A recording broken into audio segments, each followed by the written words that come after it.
Hello, listeners. It's Gunter here with some exciting news. We're on the lookout for sponsors to join us on our incredible journey with Inspired Change with Gunter. If your organisation cares deeply about meaningful conversations around masculinity, self development, and mental health, we'd love to partner with you. Our podcast has a wonderful, dedicated audience committed to personal growth and positive social change. By sponsoring Inspired Change with Gunter, your brand will connect with listeners who truly value thoughtful discussion and support initiatives that promote real transformation. We're incredibly proud to be ranked number one in Australia and number 5 in the USA on FeedSpot's top men's mental health podcasts. For more information on how to become a sponsor, please reach out to Miranda Spiegner Sapon, our showrunner and executive producer. We'd love to explore how we can work together to inspire change. Now, thank you for your continued support, and let's keep inspiring change together. You're listening to Inspire Change, a broadcast that strives to educate, motivate, and empower men to challenge traditions of masculinity. To guide us through the intricacies and intersections of emotions, relationships, and male identity is renowned psychologist, author, and speaker Gunter Swoboda. This is Inspire Change. Before I begin the actual podcast, I would like to respectfully acknowledge the Gadigal people of the Eora Nation, who are the traditional custodians of the land on which I work. I would also like to pay my respects to their elders past and present. Welcome everybody to another episode of Inspire Change with Gunter. I'm your host. Welcome back to Inspire Change with Gunter. I'm your host. And this is the podcast where we challenge traditional norms, spark transformation, and inspire a better way of being. At least I hope so. Today, what I want to do is to look at something that's quite deeply personal and universal, and that is the price that we men pay through patriarchy. And that fundamentally comes down to emotional suppression and loneliness. In our society, men are often taught that showing emotion is a weakness. Vulnerability? That's for someone else. Now, in this episode, I'm going to explore how this rigid masculinity and the norms that go with it create barriers to connection and intimacy and fuel essentially a hidden epidemic of loneliness. And I want you to go along with me in this journey because I want us together to unpack the psychological toll and offer ways to embrace a more fulfilling and authentic way of being. So let's talk emotional suppression. Now, from a young age, a lot of boys hear phrases like, pull up your socks, man up, don't cry, be tough. And while on the surface these may seem harmless, they send a very clear message. And that is that emotions, especially vulnerability, are not for men. Over time, this conditioning forces men to suppress their emotions, wearing a mask of stoicism to fit social expectations. Now, obviously, this comes at a cost. Studies show that emotional suppression is linked to increased anxiety, depression, and even physical health problems. When we lock away what it is that we feel, we also lock away our ability to connect authentically with ourselves and, importantly, with others. Think about it. When was the last time you saw a man openly share his fears or insecurities without feeling ashamed? Perhaps it's a rare sight in your circle, or maybe you've experienced it yourself. Reflect on how liberating it would feel to break the cycle, to be truly seen, and heard? Now, the answer might be painfully few. Imagine the freedom of breaking that cycle, of opening up and finding solace in being truly seen and heard. Now, I want to stress that this isn't just about mental health. It's actually more broadly a way of reclaiming our humanity as men. Emotional suppression doesn't just harm the individual, it ripples outward.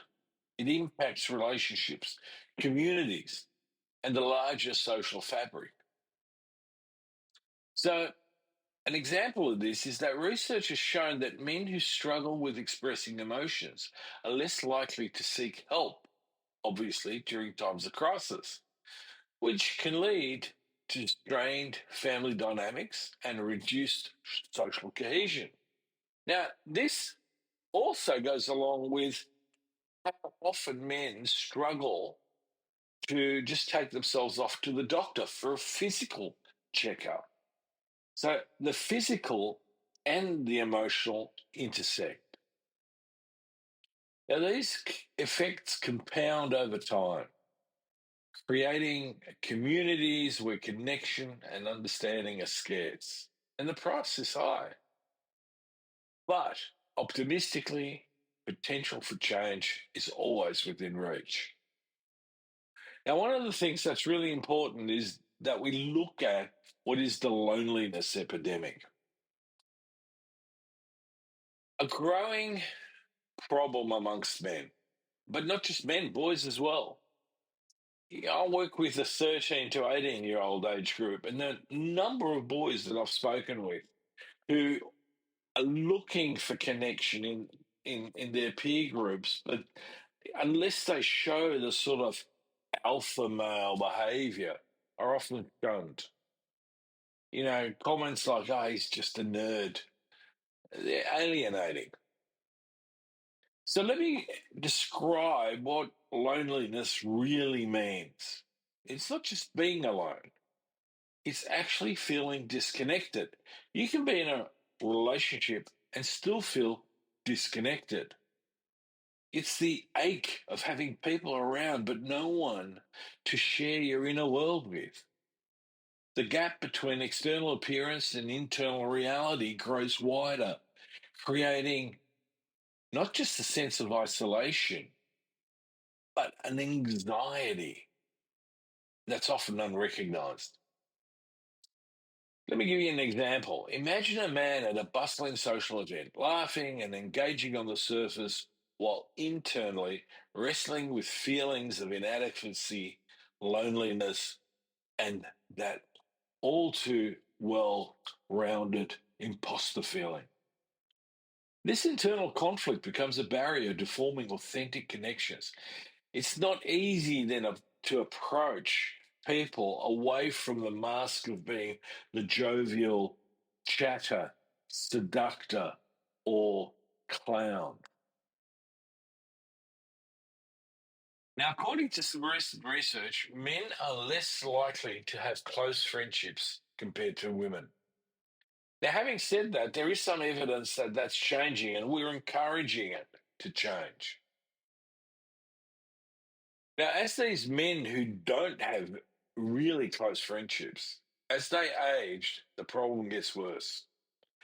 Loneliness doesn't just hurt emotionally. You're actually increasing your risk of heart disease, cognitive decline, and even an early mortality. A study by Caciopopolo, I hope I'm pronouncing that right, and Caciopopolo in 2018 highlights that chronic loneliness can increase the likelihood of premature death by up to 26%, underscoring the profound impact it has on both mental and physical health. Here's the hard truth. We weren't made to live life alone. Connection is a fundamental human need. It's not a luxury. Yet social expectations often prevent men from seeking that more authentic connection. How many times have we equated self-reliance with self-worth, only to find it leaves us isolated. Now, the antidote, as always, begins with awareness. By naming the issue, we take the first step towards addressing it. When men choose connection over isolation, they fundamentally pave the way for deeper relationships and healthier communities.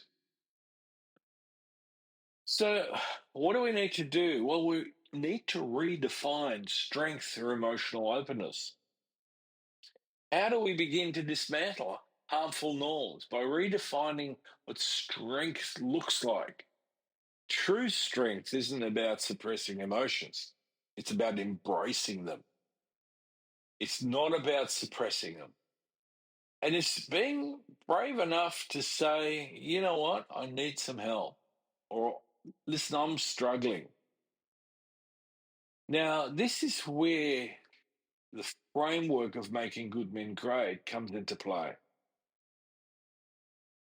I want each and every one of you, through making good men great, challenge the 5 pillars of patriarchy. That is territory, hierarchy, acquisition, competition, and combativeness. And to replace them with values like empathy, compassion, collaboration, and self-awareness. So one of the first things we need to do is to develop emotional literacy, the ability to name, understand, and express our emotions. When we open up emotionally, we invite deeper, more meaningful relationships into our lives. And that includes my relationship with myself. Leaving myself vulnerable becomes a bridge rather than a barrier. It allows me to connect on a deeper level, thereby fostering not just trust in others, but trust in myself to be able to cope and to understand my relationship with myself and others. By opening up about our struggles and our emotions, we create space for genuine connection and mutual support, transforming isolation into meaningful bonds. But one of the things I think that's important to do here is to acknowledge fear. Opening up can really feel like stepping into uncharted territory, especially for those of us conditioned to see vulnerability as a weakness. It's unmanly. Yet, I have to reassure you that the rewards are fundamentally immense. We have closer friendships, enriched family dynamics, and a deeper understanding of our sense of self and our self-worth. Emotional openness isn't just transformative, it's revolutionary. By redefining strength, we also redefine success. For example, consider the story of a corporate leader who chose to foster emotional openness in his team. By encouraging vulnerability and genuine connection, he not only improved team morale, but they also saw a significant increase in productivity and innovation. So, this redefinition of success, moving from individual competitiveness to collective empowerment, shows the transformative power of emotional intelligence in action. Imagine a world where compassion, connection, and emotional intelligence are celebrated as markers of achievement. Picture workplaces where emotional intelligence is rewarded as much as technical skill, or schools where students are taught to value empathy alongside academic success.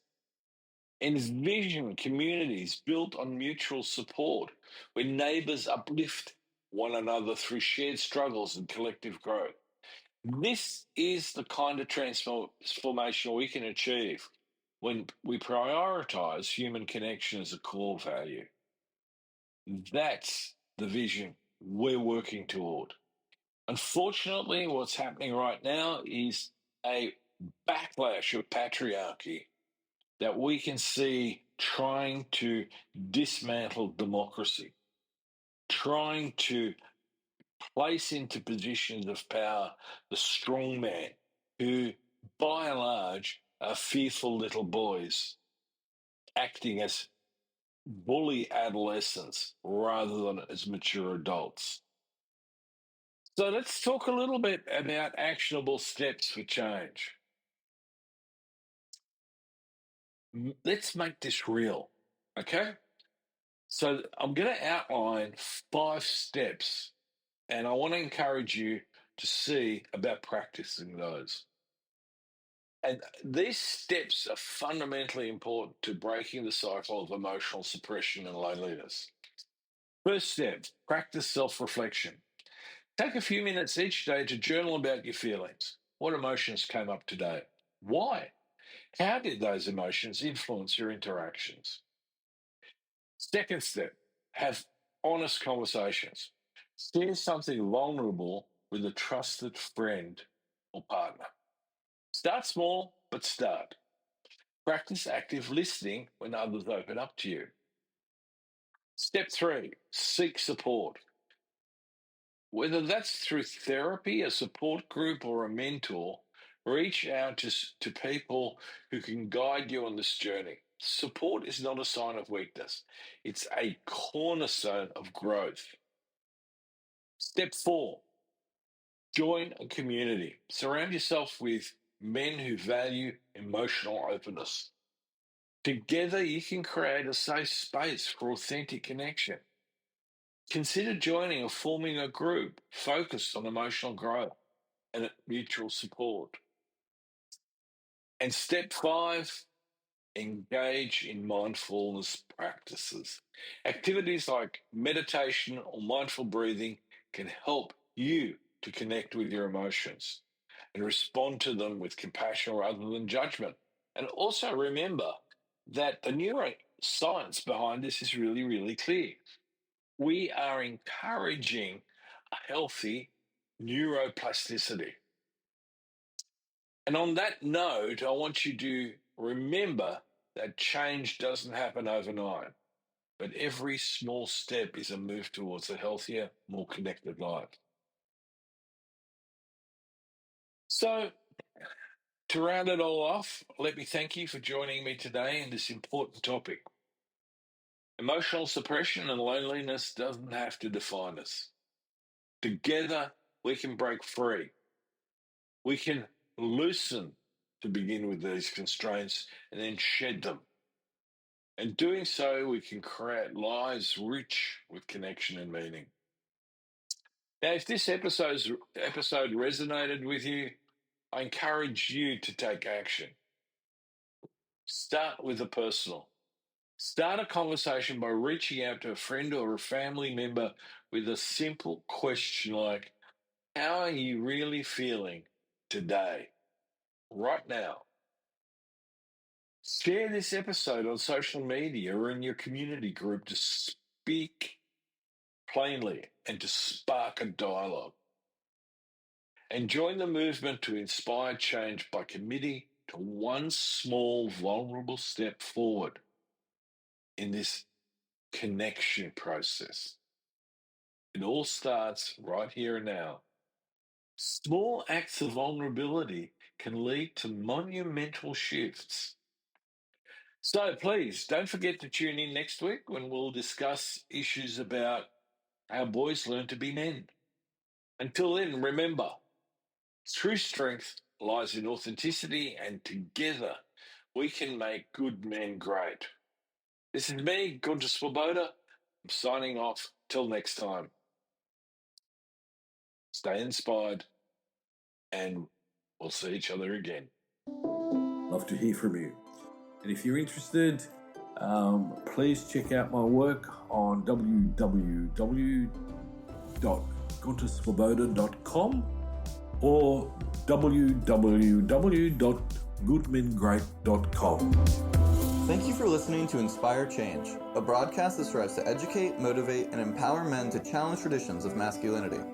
For more information on the Making Good Men Great movement, or for individual or group coaching sessions with Gunter, visit goodmengreat.com.